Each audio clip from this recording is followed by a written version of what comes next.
दोस्तों, क्या आपने कभी सोचा है कि जिस गैस से आपके घर का चूल्हा जलता है वो कहां से आता है? आज मैं आपको एक ऐसे सफर के बारे में बताऊंगा जो समुद्र के बीच से शुरू होता है और सीधा आपके किचन तक पहुंचता है। ये है लिक्विफाइड नेचुरल गैस यानी एलएनजी की इनक्रेडिबल जर्नी। एक छोटा सा मॉलिक्यूल जो थाउजेंड्स ऑफ किलोमीटर्स ट्रैवल करता है सिर्फ आपके घर तक पहुंचने के लिए।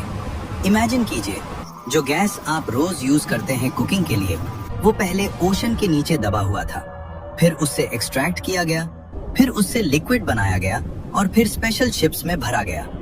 ये प्रोसेस इतना फैसिनेटिंग है कि आपका दिमाग हिल जाएगा। तो चलिए मैं आपको स्टेप बाय स्टेप बताता हूँ कि यह मैजिक कैसे होता है, क्योंकि रियलिटी कभी कभी फिक्शन से भी ज्यादा अमेजिंग होती है।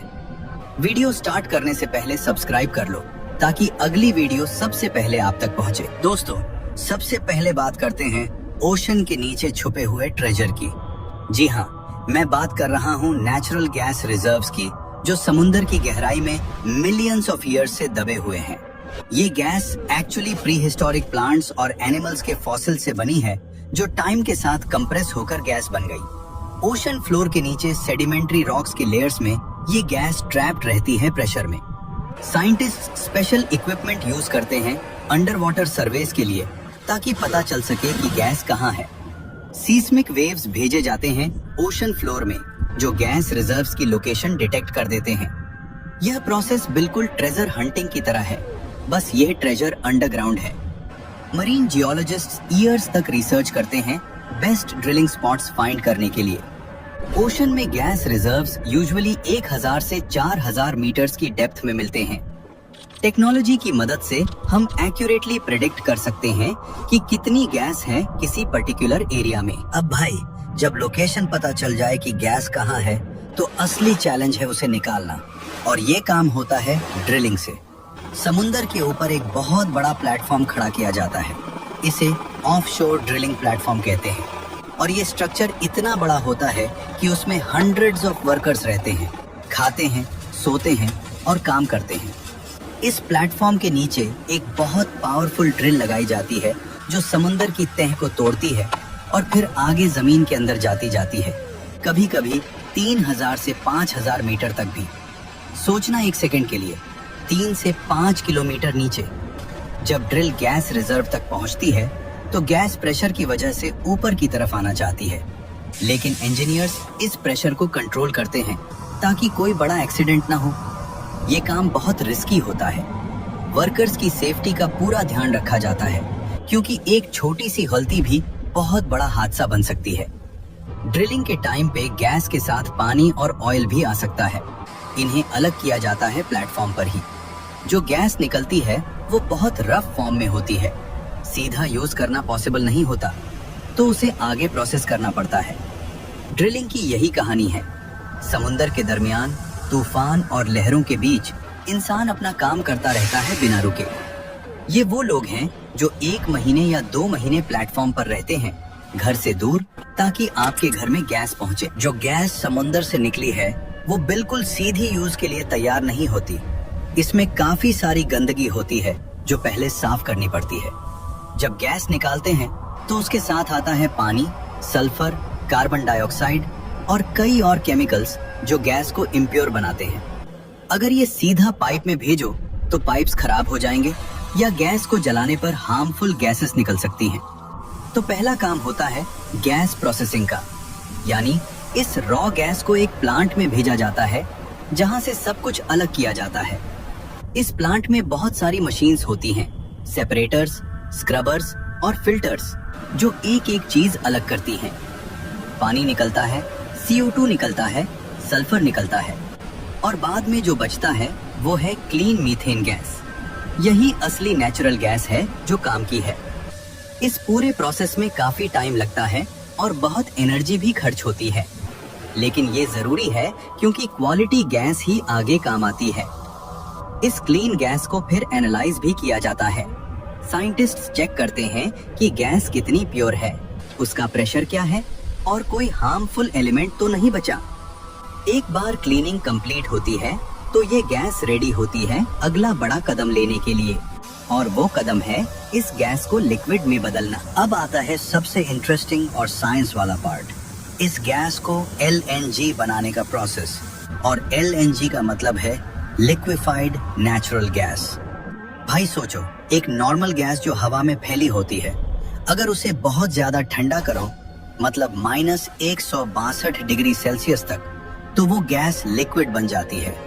ये एक बहुत बड़ा साइंस का करिश्मा है। एक गैस जो बहुत जगह घेरती है, लिक्विड बनाते ही उसकी साइज 600 टाइम्स छोटी हो जाती है। मतलब जो गैस एक बड़ा फुटबॉल ग्राउंड भर सकती थी, वो अब एक छोटी सी टंकी में आ जाती है।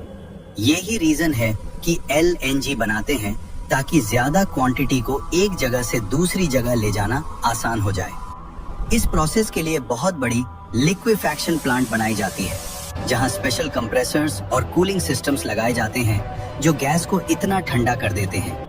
ये पूरा प्लांट एक मिनी सिटी की तरह होता है। हजारों लोग काम करते हैं वहाँ। जब गैस लिक्विड बन जाती है तो उसका रंग हल्का सा ट्रांसपेरेंट होता है और ये बहुत ही ठंडा होता है। इतना ठंडा कि अगर इसे हाथ लगाओ तो हाथ जल जाएगा। एक्चुअली ये इतना एक्सट्रीम टेम्परेचर है कि मेटल भी कुछ सेकंड्स में डैमेज हो सकती है। इसलिए LNG को स्टोर करने और ट्रांसपोर्ट करने के लिए स्पेशल इंसुलेटेड कंटेनर्स यूज किए जाते हैं जो इसे ठंडा रख सकें। ये लिक्विफैक्शन प्लांट अक्सर वहां होती है जहां गैस निकाली जाती है, ताकि सीधा LNG बना के शिप करो। अब गैस लिक्विड बन गई।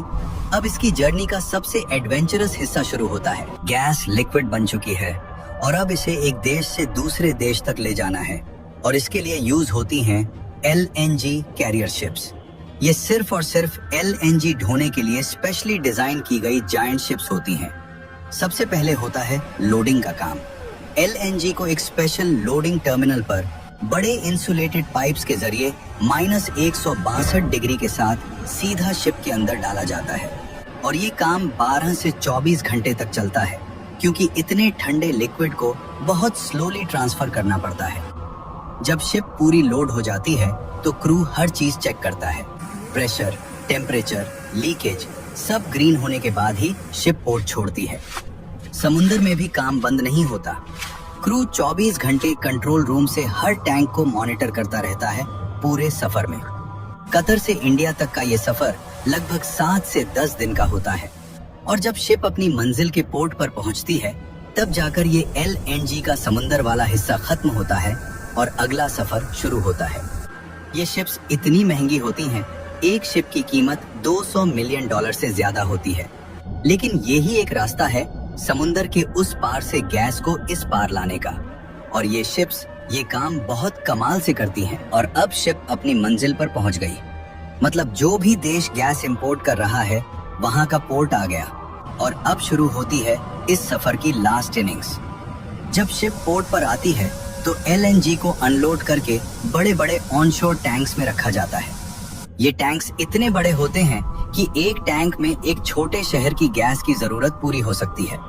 अब इस LNG को वापस गैस में बदलना पड़ता है। इस प्रोसेस को कहते हैं रीगैसिफिकेशन, मतलब लिक्विड से वापस गैस बनाना। इस प्रोसेस में LNG को धीरे धीरे गर्म किया जाता है, -162 से उठाकर नॉर्मल टेम्परेचर तक, और जैसे ही ये गर्म होती है, ये लिक्विड से गैस बन जाती है। ये प्रोसेस रीगैसिफिकेशन टर्मिनल में होती है, जो पोर्ट के पास ही होती है। जब गैस बन जाती है तो इसे डायरेक्टली पाइपलाइंस में भेजा जाता है। ये पाइपलाइंस जमीन के अंदर होती हैं और एक बड़े नेटवर्क की तरह पूरे शहर और कॉलोनी में फैली होती हैं। जब गैस पाइपलाइन में आती है तो पहले सिटी गेट स्टेशनों आते हैं, जहां गैस का प्रेशर चेक होता है और रिड्यूस किया जाता है, क्योंकि गैस का ओरिजिनल प्रेशर बहुत ज्यादा होता है, सीधा घर नहीं भेज सकते। फिर डिस्ट्रीब्यूशन पाइपलाइन से गैस लोकल एरियाज में जाती है, और वहां से CNG स्टेशनों और घर और फैक्ट्रीज सब जगह पहुंचती है। और जब तुम अपने घर का चूल्हा जलाते हो, गैस की जो ब्लू फ्लेम निकलती है, वो ही है उस समुंदर की गहराई की गैस जो इतना लंबा सफर करके आपके पास आई है। ये कोई छोटी बात नहीं है। इस एक काम के लिए हजारों engineers, scientist, workers, ship crew और पाइपलाइन वर्कर्स दिन रात काम करते हैं। कुछ तो महीनों तक घर नहीं जाते, सिर्फ इसलिए कि देश में गैस सप्लाई होती रहे। और हम कभी कभी चूल्हा बंद करना भूल जाते हैं, अननेसेसरीली गैस वेस्ट करते हैं। ये सोचते ही नहीं कि इस गैस की कीमत क्या है, कितना एफर्ट है, कितनी मेहनत है। ये एक नेचुरल रिसोर्स है जो धरती ने करोड़ों सालों में बनाया और एक बार खत्म हुआ तो वापस नहीं आएगा। इसलिए गैस का सही यूज करो, गैस का फजूल वेस्ट बंद करो। और आप में से कौन कौन नेचुरल गैस यूज करता है, कमेंट में जरूर लिखिए नेचुरल गैस। अगर वीडियो पसंद आए तो लाइक, शेयर और सब्सक्राइब जरूर करें और मिलते हैं अगले वीडियो में।